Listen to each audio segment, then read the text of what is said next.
Welcome to Dr. BT's Chemistry Essentials, A-level chemistry made easy. In this video, what we're looking to do is to go through the structure and bonding and the different types, so giant ionic, giant metallic, giant covalent and simple molecular, and go through all the key ideas and explanations there that you need in order to interpret some exam questions.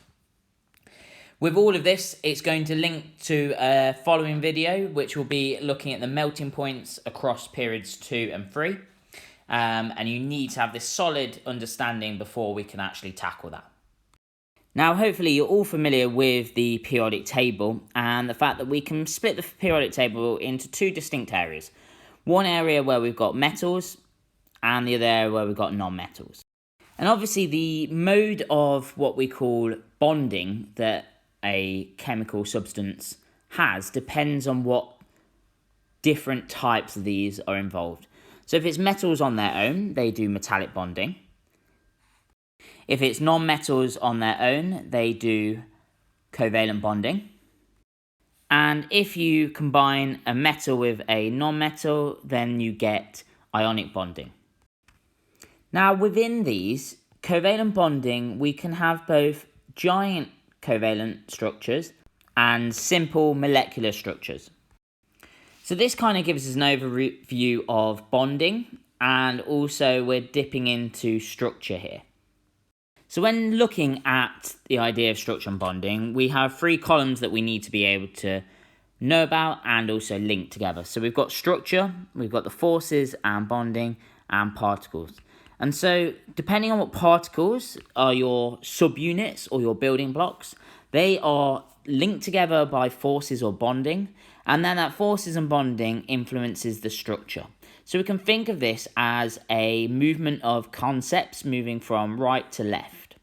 Now at A level, we're really interested in giant metallic structures, and we're also interested in giant covalent structures. But later on, when we have to explain differences in melting point and boiling point, we're going to have to be able to use simple molecular too. And also, it's obviously really important to have an awareness of ionic bonding. So we're going to just list these in this sort of format now. So giant ionic involves particles that are ions. And these are held together by electrostatic forces of attraction between oppositely charged particles. And often the pictorial representation of this is cubic, and what we have is positive cations and negative anions. And so extending that into a three-dimensional structure, we have our second layer at the back, and then we show, just to show it's in a cubic form, some solid lines connecting these. Although really careful, this is not representing covalent bonds. Normally solid lines represent a shared pair of electrons, but in this case they're just showing you the three-dimensional shape. Now, these ideas of structure and forces and bonding in an ionic lattice can explain a lot of the properties. I'm just going to briefly go over this now, just so that it's all together, but do ensure that you do have a look at the ionic bonding video if this needs to be something that you need to go over. So the first property we're going to look at is electrical conductivity. Now, in the solid state, the ions that make up a giant ionic lattice are in a fixed position and so are unable to move. They're not mobile and they cannot carry charge, and so they cannot conduct electricity. On the other hand, when the ionic lattice is either dissolved in an aqueous solution or molten, so in a kind of a liquid form, then these ions are now free to move. And when they're free to move, they're free to carry charge and conduct electricity. These key ideas are really important in explaining why ionic lattices and ionically bonded compounds can conduct electricity in these different scenarios. The next property to focus in on is the high melting points and boiling points of an ionic lattice. And this can be explained because we have a really strong electrostatic attraction between the oppositely charged ions. And when we want to melt or boil an ionic substance, then we need to disrupt those forces of attraction, which requires lots of energy, hence a very large melting point and boiling point. Now, as you can see here, the strong bonds, in the exam you'd want to be saying the strong electrostatic attraction between the opposite charged ions instead of simplifying it to this. But definitely always referring, whenever we're talking about melting point and boiling points, to the energy required. Now, the final property is to do with how ionic lattices can dissolve in aqueous solutions, and that's all due to the fact that water, being polar, can form ion dipole bonds with these ions, disrupting the attraction and breaking them apart. So here we have ionic substances dissolve in water due to the polar water molecules. We can see our delta plus polar molecule, and this forms an ion dipole bond, with the dipole being the water molecule, the ion being the ions of the ionic lattice, and therefore that disrupts the ionic lattice, meaning that they can be pulled apart. So there we've looked at ionic bonding and giant ionic. We're now going to look at metallic bonding. So the structure is known as a giant metallic lattice, and it's really important to include that lattice element. The particles involved here are metal atoms that have undergone the outermost electrons being delocalized and leaving behind metal cations. And so in the exam, you need to just say metal cation and the outer shell electrons being delocalized.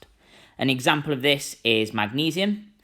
As the metal atom, it would form a metal cation of Mg2+, and the 2 electrons, because it's in group 2, in the outer shell would be delocalized.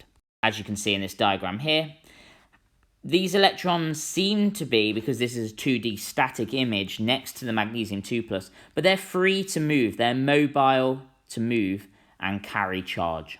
The forces and bonding that keep the cations attracted to delocalized electrons are exactly that.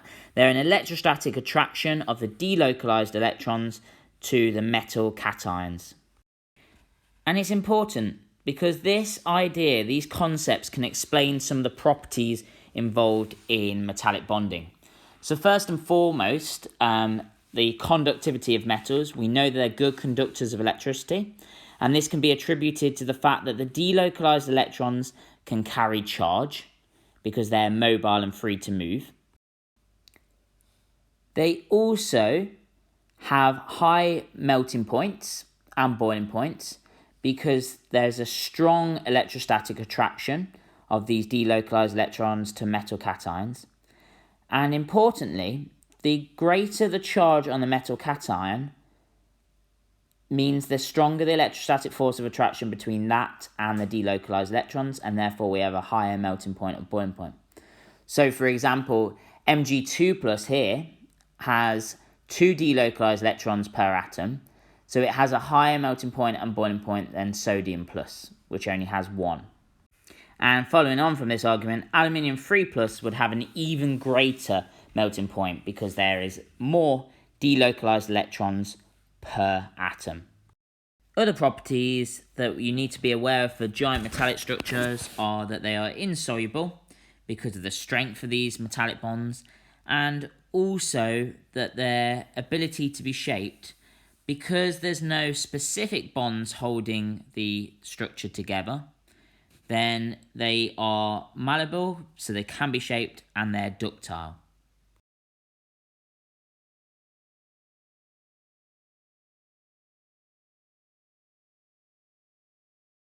At this point, before we start to look at the idea of giant covalent bonding, what we want you to do is to pause the video here and see if you can recall on a piece of paper giant metallic lattice structure and the forces and bonding and particles involved, and then also try to recall giant ionic lattice information.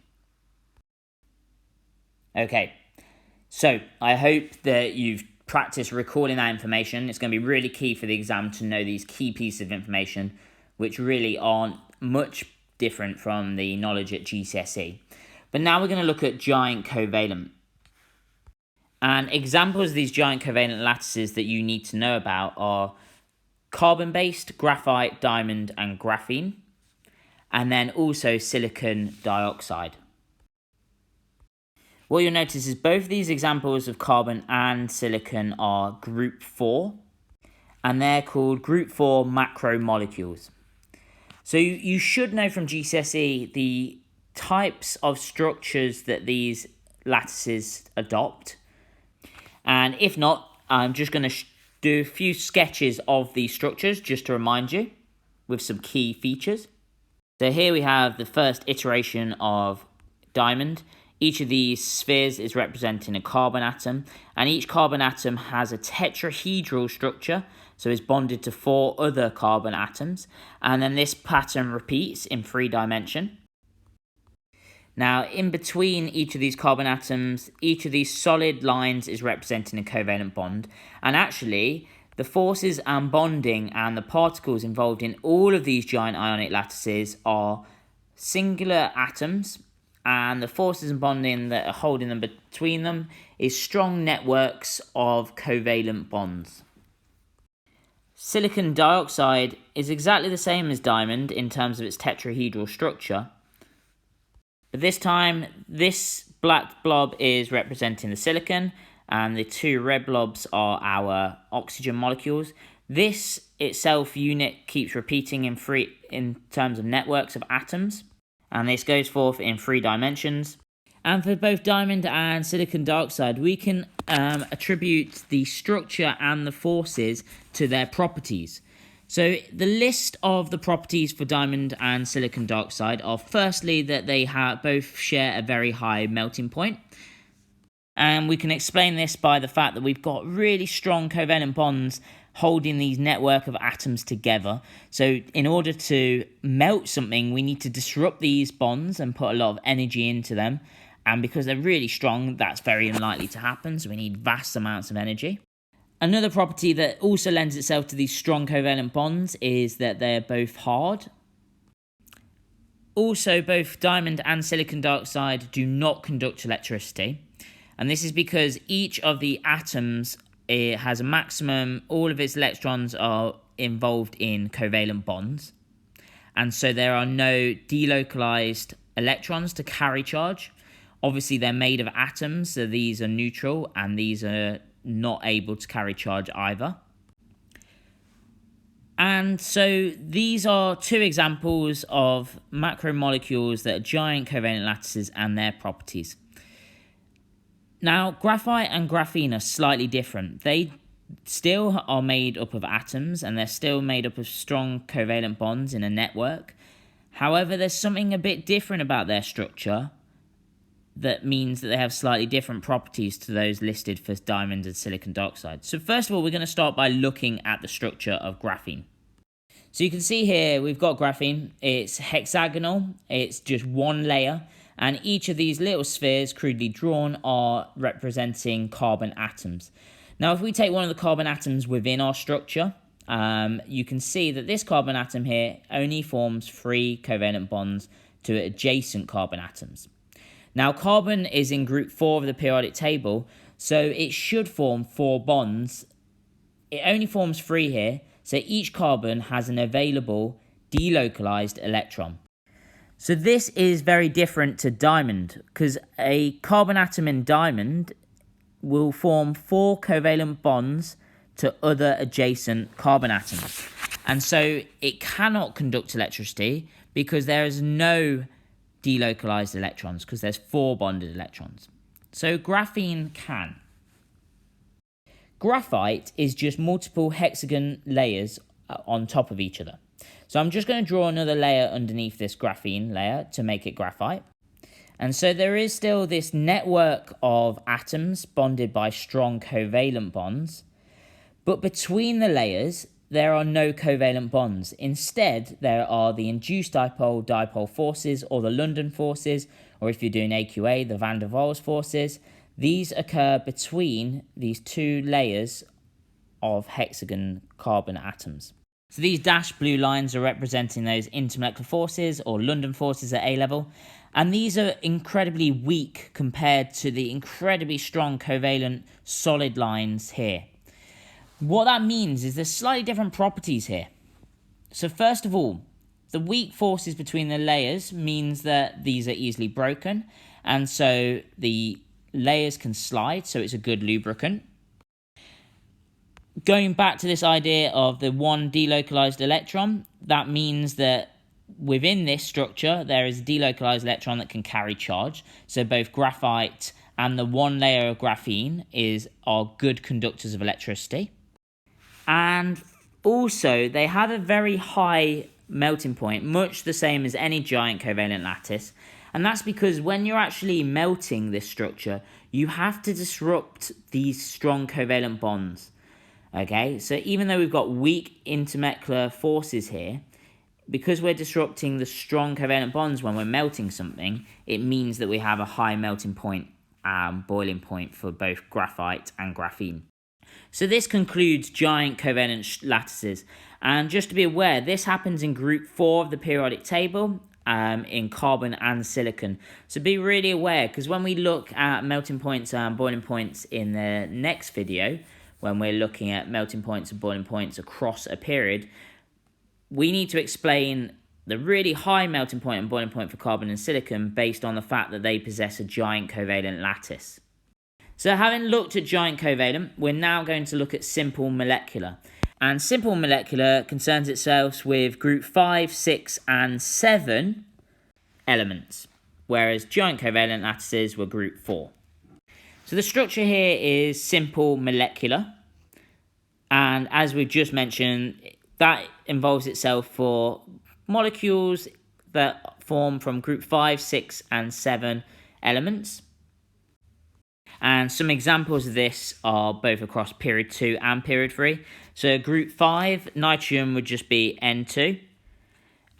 One thing to note is phosphorus is P4, and you need to know this at A level. Group 6, oxygen is O2, diatomic alongside nitrogen. Sulfur is S8.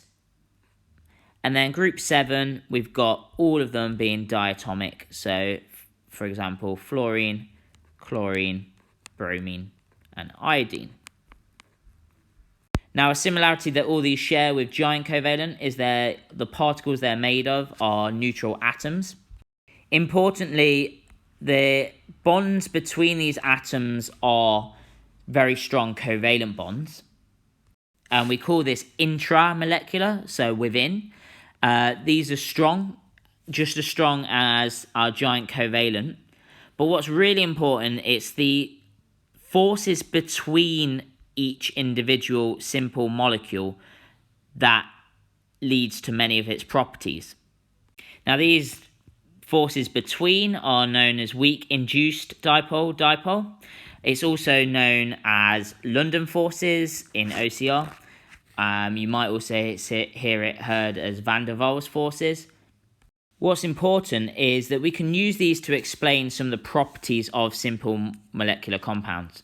First of all, because they're atoms only and there's no delocalized electrons or ions, they do not conduct electricity. Their melting points and boiling points of these simple molecules are low, and that's because when we melt these molecules, we are disrupting this time the weak induced dipole-dipole bonds. And because they're weak, it requires less energy, and that little energy means that we have a lower melting point or boiling point. And so it's really important to talk about energy with any explanation of melting point and boiling point, and then link it to these forces that are involved. Now, if you need any more information on simple molecules and the different types of intermolecular forces, make sure you watch the videos that cover these intermolecular forces and ensure that you understand that in a lot of detail, as it will become really important for loads of concepts in chemistry. So that finishes off our different modes of structure and bonding, and understanding it in terms of the principles of structure, linked to forces, and bonding linked to the particles that they're made up of. So to ensure that you have learned these different facts, what I want you to do is to pause the video now, jot down on a big A4 sheet these different titles, and put these different columns. And what you want to do is be able to recall for each of these 4 different types of structure, the different bonding and forces, the particles involved, the properties that explain each of these. And when we look at giant covalent lattice, you'll need different properties for diamond and silicon dioxide versus graphite and graphene. And then any explanations. And you want to tie the property in with something to do with the bonding of forces and the particles when referring to your explanation. And the idea here is just to check that you've got all the information so that you can apply it to a question. So pause the video now, have a go at this. It's going to be hard. What you are then going to do is, once you've tried and you know you can't put anything more, you're going to go back and just check your accuracy and your level of detail.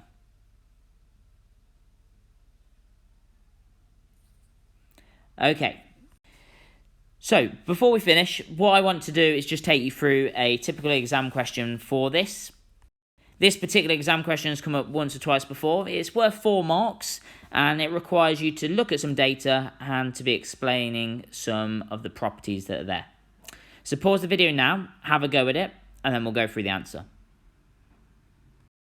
So first of all, it's worth noting that the actual data here is for bromine and mercury. But the actual question is asking you to compare mercury bromide, which is a compound formed on the reaction of bromine and mercury together. This itself contains a metal and a non-metal, so it's ionically bonded. And mercury, as we've already identified, is metallic. So it's asking us to describe and explain how electrical conductivity occurs in our mercury bromide and our mercury on its own. Now, you'd have to have good information around the different types of structures and explanations for the property around electrical conductivity. And we can tackle this question basically 2 marks for mercury and 2 marks for the mercury bromide. The first mark that you're going to get is that identifying that mercury is metallic bonding, so it is a giant metallic structure. And now we need to link this structure with electrical conductivity. We know that giant metallic structure has cations and delocalized electrons, and it's these delocalized electrons that can carry charge, and this doesn't matter whether or not it's solid or molten state. So we need to acknowledge that. We need to say that in the solid and the molten state there are delocalized electrons that can carry charge in the case of mercury. On the other hand, mercury bromide, which we've identified as being a giant ionic lattice, then we need to tell the examiner that we know there's 2 different states. In the solid state, the ions are fixed and therefore cannot carry charge. Whereas in the molten state, the ions are mobile, free to move, and therefore can carry charge. And so your 4 marks come from identifying the structure, linking that to this property and its explanation in both the mercury case and the mercury bromide case. In this video, what we've looked at is metallic bonding and giant metallic bonding in lots of detail. We've also linked this to simple molecular and giant ionic, so you can bring it all together. But really importantly, this is forming the foundations and the bedrock for this specification point here, explain the variation in melting points across periods 2 and 3. And these are these types of graphs that you can get given in the exam. But we need to appreciate the types of bonding that happen in these elements first. So if this video has been really useful, ensure that you like the video. Ensure that you subscribe to the channel in order to get updates of all the latest videos. And ensure you click on the video link in order to understand how to tackle melting point and boiling point graphs for period 2 and 3.